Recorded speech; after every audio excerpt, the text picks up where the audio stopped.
లంక వెంకట సుబ్రహ్మణ్యం గారు, ఎల్వి సుబ్రహ్మణ్యం గారు. అంటే గిరిధర్ కిడ్నాప్ అయిన టైంలో మీరే కలెక్టర్. ఆ రోజు సబ్ కలెక్టర్ గద్వాలు మన ఇంటి నుంచి కిడ్నాప్ చేసుకుని వెళ్ళారు నెక్స్ట్.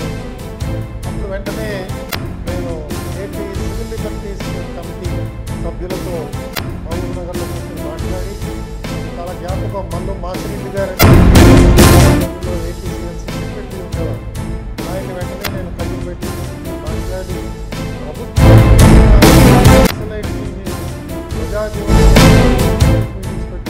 అనుమతిస్తున్నప్పుడు మీరు ఈ విధంగా కిడ్నాప్ చేయడం అనేది చాలా దురదృష్టకరం. ఐఏఎస్లో 3 రకాలు చెప్పొచ్చు. ఒకటి పని చేయరు, కరప్షను లేదు, వాళ్ళకేమీ కాదు. పని చేస్తారు, కరప్ట్గాను ఉంటారు. వాళ్ళు సఫర్ అయ్యే అవకాశాలు ఎక్కువగా ఉంటాయి. పని చేస్తారు, కరప్షన్ లేదు, చాలా ప్రాబ్లమ్స్లో పడే అవకాశం వాళ్ళకి. ఇక పని చేయరు, కరప్షన్లో ఉన్న వాళ్ళంటే వాళ్ళు ఇంకా ఎక్కువ ప్రాబ్లమ్స్ పడేటువంటి అవకాశాలు ఉంటాయి.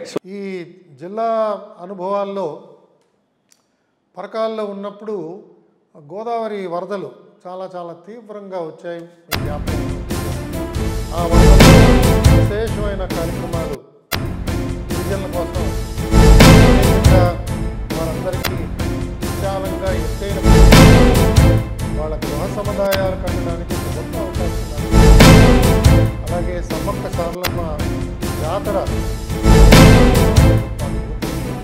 ఈయన కరప్షన్ లేకుండా పనిచేసేటటువంటి వ్యక్తి. సో పని చేయటం మొదలు పెట్టేటప్పుడే తప్పకుండా ఏవో ఒక సమస్యలు వస్తూ ఉంటాయి. చేయనివాడికి ఏది ఉండదు. తానొవ్వక ఇతరులను నొప్పింపక తప్పించుకు తిరుగువాడు ధన్యుడు సుమతి అనేది చాలా చక్కగా ఐఏఎస్కు వర్తిస్తుంది. ఆనాడు ముఖ్యమంత్రి గారు చంద్రబాబు నాయుడు గారు ఆయన కనీసం 15 రోజులకోసారి పిలిచి అక్షంతలు వేసుకుండేవాడు.